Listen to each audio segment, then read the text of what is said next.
Assalamualaikum warahmatullahi wabarakatuh.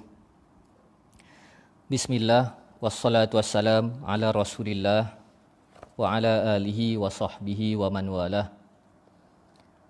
Pertama sekali, Alhamdulillah, kita rafakkan kesyukuran, ahlan wa sahlan kepada teman-teman yang mengikuti tadabbur Suratul Kahfi. Seperti yang telah dimaklumkan, kita akan mengikuti ayat ke-5 dan ke-6 pada pertemuan kali ini. Baik. Ayat yang kita bacakan pada malam ini, Bismillahirrahmanirrahim. Ma lahum bihi min ilmin wala liabaihim kaburat kalimatan takhruju min afwahihim in yaquluna illa kadhiba fala'allaka bakhi'un nafsaka ala atharihim illam yu'minu bihadzal hadithi asafa. Allah berfirman, mereka sekali-kali tidak mempunyai ilmu tentang hal itu. Begitu juga nenek moyang mereka. Alangkah teruk besarnya kesesatan kata-kata yang keluar dari mulut mereka. Mereka tidak mengatakan sesuatu melainkan penipuan. Maka apakah barangkali kamu, wahai Muhammad sallallahu alaihi wasallam, akan membunuh dirimu kerana bersedih hati sesudah mereka berpaling, sekiranya mereka tidak beriman kepada keterangan ini, iaitu Al-Quran. Sadaqallahul azim. Baik, dalam pertemuan yang lepas kita telah membahaskan berkenaan kesyirikan yang berlaku dalam kalangan penganut-penganut agama lain, mendakwa kononnya Allah itu memiliki anak. Dan begitu juga kesyirikan yang besar berlaku ketika munculnya Dajjal, iaitu Dajjal akan mendakwa kononnya dia merupakan Tuhan kepada manusia. Seterusnya Allah menyentuh soal ilmu. Allah berfirman, ma lahum bihi min ilmin wala liabaihim. Dan sebenarnya mereka tidak memiliki ilmu, pengetahuan yang jelas, dan nenek moyang mereka turut tidak memiliki ilmu. Baik, ayat yang kelima ini Allah mengemukakan perkataan ilmu. Al-hukmu ala syai' far'un an tasawwurih. Terlebih dahulu kita perlu mengetahui apakah itu maksud ilmu. Ilmu pengetahuan. Apakah semata-mata kita menghafal ataupun kita mengingati, itu adalah ilmu. Di dalam Al-Quran syarat dinyatakan soal ilmu. Bahkan permulaan ayat Al-Quran juga menunjukkan betapa pentingnya budaya ilmu di dalam Islam, bermula dengan ayat Iqra'. Ilmu, kalau kita bahas dari sudut pengertiannya, adalah pengetahuan-pengetahuan yang boleh membimbing kita untuk menilai mana perkara benar dan mana perkara yang salah. Dan daripada pengetahuan itu mendorong kita supaya memilih ataupun bersikap benar dan menjauhi sikap yang salah. Itu adalah ilmu. Jadi kalau kita katakan bahawasanya ilmu itu sekadar tahu begitu sahaja, barangkali handset kita pun alim juga, ataupun internet pun alim juga. Tetapi maksud yang difahami dari perkataan ilmu adalah pengetahuan-pengetahuan yang boleh membimbing kita supaya bersikap benar. Kalau kita lihat definisi ilmu yang dikemukakan oleh Imam Ar-Raghib Al-Isfahani, dikatakan idraku syai' bihaqiqatih, memahami sesuatu pada hakikatnya. Begitu juga Imam Al-Ghazali rahimahullah ta'ala, dikatakan ilmu itu adalah ma'rifatu syai' ala man huwa bih, iaitu mengetahui sesuatu pada perkara sebenarnya. Jadi kalau kita lihat di dalam Al-Quran, kita akan dapati golongan yang kelihatan berpengetahuan. Tetapi pengetahuannya tidak mendorong dia supaya bersikap benar. Dia sekadar tahu tetapi dia tidak bersama dengan kebenaran. Daripada pengetahuannya tidak mendorong dia supaya bersikap dengan sikap iman yang benar. Walaupun dia kelihatan tahu tetapi Al-Quran tidak menyatakan dia sebagai orang yang berilmu. Ilmu dari sudut maksud Al-Quran mestilah ada komitmennya apabila kita mengetahui sesuatu, kita bersama dengan kebenaran. Begitu juga kalau kita bandingkan perbahasan ilmu yang dibahaskan oleh Plato, dia katakan bahawasanya ilmu itu berkaitan dengan keyakinan, kebenaran, dan ilmu itu menyebabkan seseorang boleh mengemukakan hujah dan menegakkan kepercayaan ataupun keyakinannya. Jadi ayat yang kelima ini Allah menjelaskan betapa golongan-golongan yang sesat, antara faktor mereka adalah mereka tidak memiliki ilmu. Justru kalau kita melihat penjelasan dari Syekh Dr. Yusuf Al-Qardawi, kerap kali dia katakan bahawasanya Islam adalah agama ilmu. Ilmu akan merujuk kepada Islam. Syekh Abdul Rahman Hasan Haban Nakah Al-Maidani rahimahullah ta'ala, dia katakan bahawasanya kalau kita memiliki ilmu yang benar, sudah pasti kita akan bertemu dengan Islam. Sekiranya anutan Islam kita dengan anutan yang betul, sudah pasti anutan itu boleh dijelaskan dengan ilmu. Maka ayat yang kelima ini Allah menjelaskan soal kepentingan ilmu dan implikasi daripada kita tidak memiliki ilmu yang cukup, yang jelas, menyebabkan kita jadi sesat, kita jadi rosak. Justru kita tak boleh nak katalah, kita tak boleh nak kata tak apa, biar saya jahil, saya bodoh, asalkan saya baik. Sedangkan untuk menjadi orang yang baik itu mesti pandai memilih mana yang benar, mana yang salah. Untuk menilai mana benar dan mana salah, kita mesti memiliki ilmu.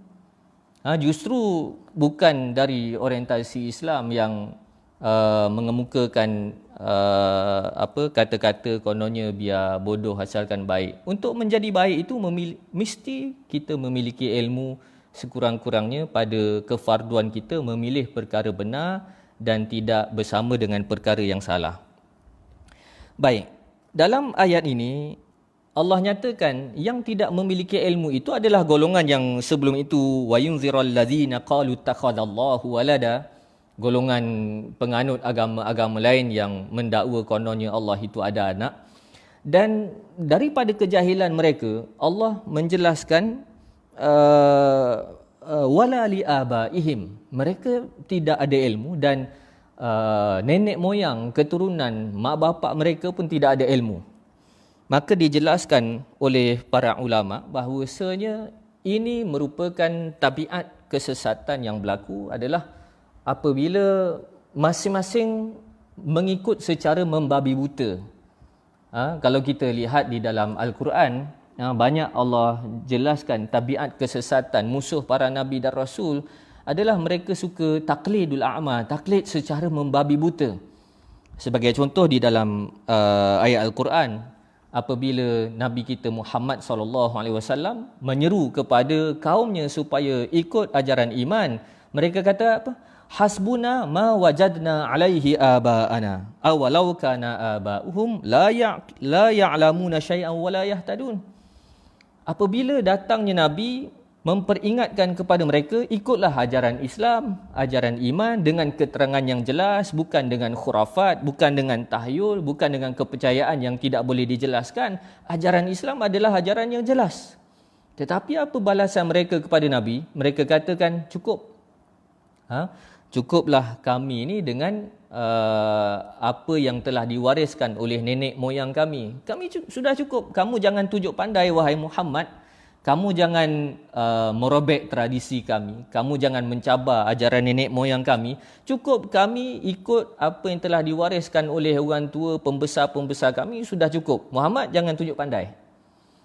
Maka Allah ajar Nabi supaya tanya kepada mereka, apakah kalau nenek moyang kamu tidak mengetahui sesuatu. Di dalam ayat yang lain, la ya'qiluna syai'an wa la yahtadun. Apakah nenek moyang kamu ajar benda yang tak masuk di akal, tak logik, tak rasional, tidak boleh dijelaskan, benda mengarut, takkan kamu nak ikut juga? Maka ini mendedahkan kepada kita bahawasanya agama Islam merupakan agama dialog dan agama yang mengutamakan ilmu, kerana daripada ilmu itulah kita akan bertemu dengan gagasan hidup kebenaran. Begitu juga di dalam ayat yang lain, bagaimana fanatik terhadap pembesar-pembesar agamawan mereka tanpa hujah yang benar. Allah katakan sikap mereka, ittakhadhu ahbarahum wa ruhbanahum arbaban min dunillah. Mereka ikut saja, mereka ambil pendeta, padri, rabai mereka, agamawan mereka sebagai satu penentu keputusan, sekalipun bercanggah dengan apa yang telah ditetapkan oleh Allah, mereka tetap ikut pembesar-pembesar mereka. Maka dalam ayat ini Allah menjelaskan betapa pentingnya yang pertama ilmu untuk kita mengetahui mana benar dan mana salah, dan betapa bahayanya kita bertaklid secara taklid buta. Secara taklid buta. Dan dalam ayat Al-Quran Allah ceritakan bagaimana golongan yang sesat di dunia kemudian masuk neraka di akhirat. Mereka katakan, inna ata'na sadatana wa kubara'ana fa'adalluna sabila. Wahai Tuhan, kami ni ikut-ikut sahaja. Untuk keterangan yang jelas terhadap sikap dan tindakan kami di dunia, kami tak ada alasan, kami sekadar ikut sahaja.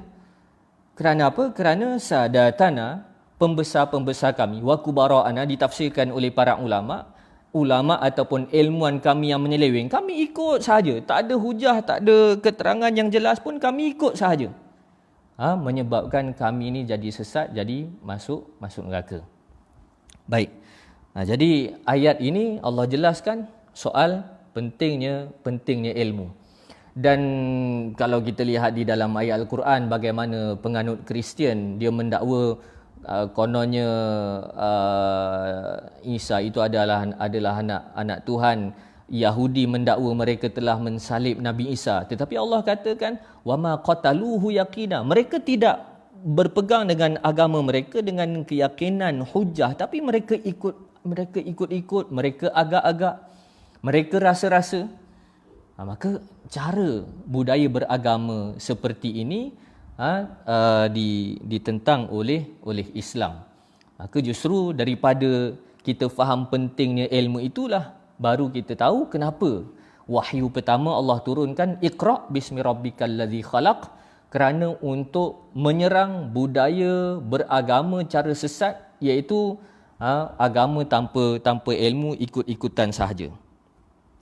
Baik, daripada sikap yang sesat inilah menemukan kita dengan kesimpulan dalam pertemuan yang lepas berkaitan dengan istiqamah. Antara jalan yang tak istiqamah adalah golongan ad-dhalin, yang sesat, yang mereka ikut membabi buta begitu sahaja, dan daripada tidak ada ilmu, tidak mementingkan ilmu ataupun selesa diperbodohkan, menyebabkan manusia menjadi dhalin, menjadi sesat kerana tidak mementingkan ilmu. Baik, maka kalau kita merujuk hadis-hadis petanda di ambang berlakunya kiamat, kita akan dapati antara tandanya adalah semakin ramainya golongan yang jahil.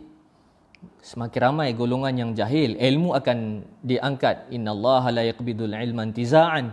Allah tidak angkat ilmu dengan sekali rentap, tetapi Allah angkat ilmu dengan dimatikan para ulama.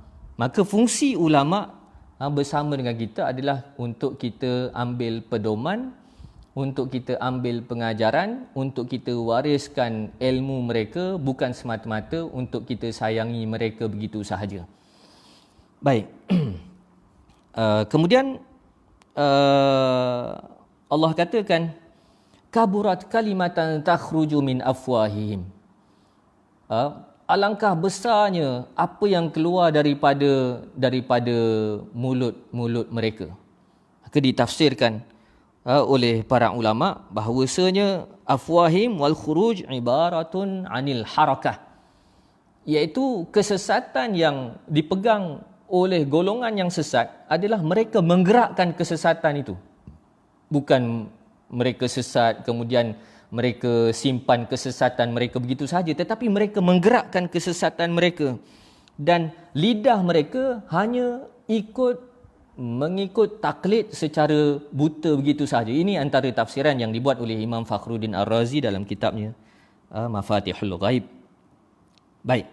Alangkah besarnya apa yang keluar dari mulut mereka, kesalahan kepercayaan mereka. Yaquluna illa kadhiba. Tidak ada apa yang keluar daripada, tidak ada apa yang mereka katakan melainkan penipuan. Jadi ayat kelima ini syarat dengan pengajaran sekurang-kurangnya 3 perkara yang perlu kita perhalusi. Ayat kelima, yang pertama berkaitan dengan ilmu, yang kedua berkaitan dengan taklid, berkaitan dengan ikut secara membabi buta, dan yang ketiga berkaitan dengan penipu. Jadi kalau kita lihat di dalam hadis Nabi SAW, Nabi menggambarkan tema utama Dajjal adalah menipu. Tahun-tahun munculnya Dajjal adalah tahun-tahun penipuan. Sebelum munculnya Dajjal yang besar, akan munculnya penipu-penipu Dajjal. Maka disebabkan itu, kalau sesiapa yang ambil bidang hadis dalam menjelaskan perawi yang suka menipu, maka para ulama muhaddisin menggelarkan dia ini sebagai Dajjal. Baik. Jadi akibat daripada manusia tidak ada ilmu, maka manusia ikut. Apabila ikut secara membabi buta, maka menjerumuskan manusia terlibat dalam penipuan, sama ada secara sedar ataupun secara tidak sedar. Maka dalam beberapa hadis yang boleh kita ambil, Nabi SAW menjelaskan berkaitan dengan zaman ataupun era penipuan. Nabi katakan, sayati 'alan nasi sanawatun khadda'at yusaddaqu fiha al-kadhib wa yukazzabu fiha as-sadiq. Hadis ini agak masyhur, hadis yang diriwayatkan oleh Imam Ahmad dan Ibnu Majah. Hadis yang dikategorikan sebagai sahih. Nabi SAW katakan akan datangnya tahun-tahun khadda'at, tahun-tahun penipuan yang licik, dengan sirah mubalaghah, hyperbola, khadda'at, iaitu penipuan yang sangat dahsyat, yang banyak. Penipuan yang bukan sekadar dahsyat tetapi banyak. Ketika itu sistem nilai manusia menjadi rosak. Sistem nilai menjadi rosak, menjadi pincang. Yusaddaqu fihal kadhib, iaitu golongan penipu dianggap sebagai jujur, boleh dipercayai, dan golongan yang jujur dianggap sebagai penipu. Wa yukhawwanu fihal amin wa yu'tamanu fihal kha'in. Dalam sambungannya Nabi katakan, ketika itu orang yang berintegriti, orang yang jujur akan dikhianati, dan pengkhianat akan diberikan kepercayaan. Jadi ini senario di ambang berlakunya kiamat adalah senario di mana masyarakat manusia menerima penipuan, sekalipun mereka tahu yang tipu itu adalah tipu. Jadi kalau kita lihat lagi di dalam hadis-hadis yang lain, hadis riwayat Muslim, Nabi katakan, yakunu fi akhir zaman dajjaluna kadzabun. Akan muncul di akhir zaman, iaitu golongan dajjalun, dajjal. Sebelum muncul dajjal yang besar, akan muncul dajjal sebelum daripadanya, kadzabun, yang sangat kuat menipu. Jadi relasi dalam ayat yang kelima ini, implikasi apabila kita tidak memiliki ilmu, kita tidak ada hujah, dan kita akan ikut-ikut, dan implikasi daripada masyarakat yang diperbodohkan, lantas masyarakat itu sama ada mempercayai penipuan ataupun bersetuju dengan penipuan, ataupun menganggap penipuan itu adalah satu perkara yang biasa. Jadi ini bahaya. Ini bahaya zaman kita pada hari ini, yang mana tema utama Dajjal itu adalah menipu. Maka disebabkan itu masyarakat barat pada sekitar tahun 2016 mereka membahaskan satu tajuk yang penting, post-truth. Post-truth, iaitu mereka menggambarkan zaman sekarang bukan zaman orang menilai mana betul, mana salah, mana jujur, mana yang tidak jujur, mana tipu, mana benar. Tidak. Bahkan zaman sekarang orang mahu mempertandingkan siapa yang paling bijak menipu. Siapa yang paling bijak menipu. Yang paling bijak menipu itulah dianggap sebagai bijak, dianggap sebagai pandai, dianggap sebagai berkaliber. Jadi masalah zaman disebutkan oleh pengkaji-pengkaji barat hari ini sebagai post-truth adalah masalah orang boleh menerima penipuan. Orang boleh menerima penipuan. Jadi kita boleh lihat berapa banyak penipuan-penipuan yang didokong pada hari ini. Yang didokong, yang dibela, sekalipun orang tahu itu satu penipuan, tapi tetap dibela atas faktor fanatik ataupun faktor kepentingan. Jadi orang-orang barat sebut post-truth, tetapi Nabi kita Muhammad SAW awal-awal telah menjelaskan soal zaman Dajjal, iaitu zaman penipuan berleluasa. Illa kadhiba. Baik, jadi ini dijelaskan panjang oleh Syekh Said Hawa. Dia dalam sesi yang lepas kita telah jelaskan istilah yang digunakan adalah tadjil, iaitu zaman kedajalan. Semua jadi menyeleweng, jadi menipu. Dalam satu hadis yang diriwayatkan oleh Al-Bukhari, Nabi diperlihatkan golongan yang orang yang di neraka kerjanya seksa diri sendiri. Seksa diri sendiri, mencucuk dengan cangkuk besi. Cucuk pipi dia, cucuk mulut dia, rahang dia. Maka Nabi dijelaskan, innahur rajul yaghdu min baitihi fayakzibul kazbah tablughul afaq. Hadis ini agak penting, hadis yang sahih riwayat Muslim, riwayat Bukhari. Nabi SAW menjelaskan golongan yang dicampakkan ke dalam neraka dalam keadaan dia mencucuk, dia menyeksa diri dia sendiri. Golongan itu adalah golongan yang duduk di rumah. Kita kena hati-hati dengan hadis ini. Dia duduk di rumah dan dia membikin penipuan. Dia membikin penipuan, lantas penipuan tersebut tersebar ke seluruh pelosok dunia. Tablughul afaq. Jadi Nabi ini mukjizat Nabi kita Muhammad SAW yang memberikan gambaran zaman dunia tanpa sempadan hari ini. Dunia langit terbuka. Kalau zaman dulu orang nak menipu, dia kena bersusah payah, dia kena round kampung, dia kena pergi merata tempat untuk menyebarkan penipuan. Tetapi zaman hari ini orang nak menipu senang sahaja, iaitu dengan internet. Jadi Nabi katakan golongan yang menyeksa diri dia sendiri di dalam neraka adalah dia duduk dalam rumah, dia tak keluar mana-mana, dia duduk di dalam rumah, dia membikin penipuan, kemudian penipuan tersebut lantas tersebar ke seluruh pelosok dunia. Ini kuasa viral, kuasa internet. Jadi apa yang berlaku pada hari ini, viral benda-benda menipu, viral benda-benda fitnah, sebenarnya telah pun diingatkan oleh Nabi kita Muhammad SAW berkaitan dengan fitnah internet. Jadi bila kita nak main internet ni kena hati-hati. Kena hati-hati, takut kita masuk dalam kategori yang disebutkan oleh Nabi kita Muhammad SAW. Baik. Jadi selepas daripada Allah menjelaskan betapa pentingnya ilmu, betapa bahayanya risiko kita taklid membabi buta, kita menjadi selesa tanpa pengetahuan, bodoh. Maka bagaimana kita nak selamat di zaman fitnah? Maka ketika itu berlangsungnya penipuan. Baik. Jadi Sebab itu kalau kita memerhatikan hadis-hadis Nabi SAW, antara kesimpulan yang kita boleh buat, nak selamat zaman fitnah ni apa? Yang pertama kena ada ilmu.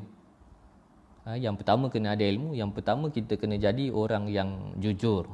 Orang yang jujur, orang yang ada prinsip kebenaran, bukan hidup dengan kepentingan. Barulah kita boleh selamat. Tapi kalau kita selesa dengan kejahilan, susah juga, sebab Al-Quran menggagaskan hidup yang selamat adalah hidup ilmu. Baik, fala'allaka bakhi'un nafsaka ala atharihim illam yu'minu bihadzal hadisi asafa. Allah katakan, maka apakah barangkali kamu wahai Muhammad sallallahu alaihi wasallam akan membunuh dirimu kerana bersedih hati. Jadi mungkin agak sensitif ayat ini. Kebanyakan para ulama tafsir menafsirkan bakhi'un nafsaka iaitu qatilun nafsak, iaitu setelah Nabi memberikan penerangan demi penerangan, kaumnya tetap lagi degil, maka Nabi berdepan dengan tekanan perasaan. Dalam pertemuan yang lepas kita telah jelaskan Nabi ini adalah manusia biasa, dan hikmah Allah lantik Nabi di kalangan manusia biasa supaya kita sebagai manusia biasa ni boleh tiru dia. Jadi sifat-sifat manusia yang ada pada Nabi itu bukan bermaksud Nabi itu lemah, tetapi sebagai satu contoh Nabi itu manusia dan kita pun manusia biasa, maka kita sangat layak dan sangat mampu untuk mengikuti jalan Nabi kita Muhammad sallallahu alaihi wasallam. Jadi rasanya dalam sesi kali ini tak sempat untuk kita sentuh sebab turun surah, sebab agak panjang. Baik. Jadi setelah Nabi berdepan dengan tekanan demi tekanan, Allah Subhanahu Wa Taala menjelaskan, Pak Hamka dia sebutkan ini merupakan lintasan yang ada dalam jiwa Nabi. Allah bongkarkan sebagai pengajaran kepada umat.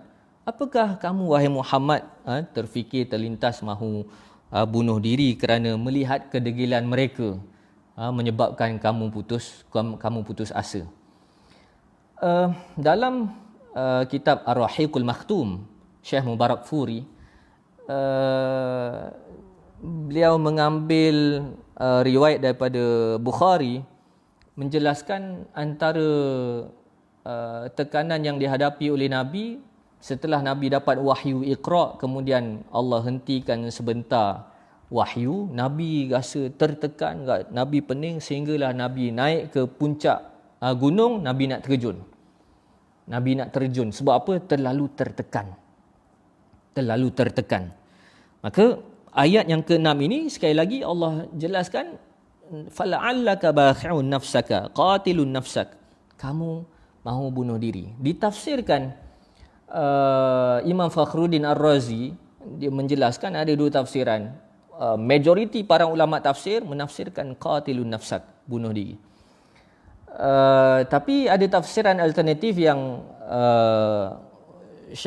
Imam Fakhruddin Ar-Razi nyatakan, Nabi ni bersungguh-sungguh nak pastikan orang ni terima Islam sampai dia berusaha di luar kemampuan dia, takut-takut kesihatan Nabi, nyawa Nabi tidak dihiraukan. Sebab apa? Nabi ni over dalam menyatakan dakwah, berusaha bersungguh-sungguh, sehingga Allah Subhanahu Wa Taala mengingatkan kepada Nabi, wahai Rasul, kerja engkau bagi penerangan. Orang nak terima ke tak nak terima, itu dia orang punya pasal. Jangan paksa diri sangat, yang penting kamu dah selesaikan tugas. Baik. Jadi ayat yang ke-6 ini berkaitan dengan tekanan, berkaitan dengan tekanan perasaan, dan kita boleh lihat pada dua perspektif, iaitu tekanan apabila di zaman fitnah, apabila kita mahu mengamalkan Islam, kita akan berdepan dengan tekanan yang kadang-kadang orang sebutkan dengan Islamfobia, tertekan. Dan begitu juga zaman kita hari ini, zaman yang dalam beberapa hadis Nabi katakan syuhan akan munculnya perangai individualistik, persaingan, tanafus, perlumbaan, terputusnya silaturahim, konflik besar-besaran yang tidak habis-habis, maka ujian-ujian seperti itu menyebabkan manusia tertekan. Manusia tertekan. Dan klimaks kepada rasa tertekan itu adalah rasa macam nak bunuh diri. Disebabkan itu, kalau kita baca ayat ini, kita akan mendapati memang masalah yang berlaku mutaakhir ke atas dunia pada hari ini, terutamanya ke atas generasi muda, adalah masalah depresi, masalah tekanan. Kerana apa? Kerana ujian perebutan, persaingan, ujian macam-macam lebih dahsyat daripada persediaan iman yang ada dalam jiwa kita, yang ada dalam diri kita semua. Maka ayat yang ke-6 ini Allah jelaskan berkaitan dengan tekanan perasaan. Dan sahabat-sahabat boleh lihat perangkaan penyakit negara-negara maju yang banyak persaingan, yang banyak konfliknya, yang banyak kepentingannya. Antara penyakit yang banyak adalah penyakit tekanan, depres. Baik. Jadi ayat yang ke-6 ini bukan untuk mempelekehkan Nabi SAW, tetapi untuk mengajar kita selaku umat Nabi bagaimana menguruskan tekanan perasaan, iaitu balik kepada Allah, menjaga pergaulan dan berkawan dengan sahabat-sahabat yang positif, memiliki unsur ataupun nilai positif antara satu sama lain. Baik, cukup ayat 5, ayat 6 yang saya sebut, yang saya tulis nak ceritakan sebab turun ayat tak sempat sebab ayat yang kelima agak panjang penjelasan. Jadi saya sebutkan poin-poin penting. Kalau ada sesiapa yang nak pergi lebih lanjut, maka boleh buka kitab-kitab tafsir. Baik, jadi rasa sekadar itu sahaja. Allahumma ballagh, Allahumma fashhad. Ya Allah, aku telah sampaikan. Ya Allah, saksikan apa yang telah aku sampaikan. Wallahu alam. Assalamualaikum warahmatullahi wabarakatuh.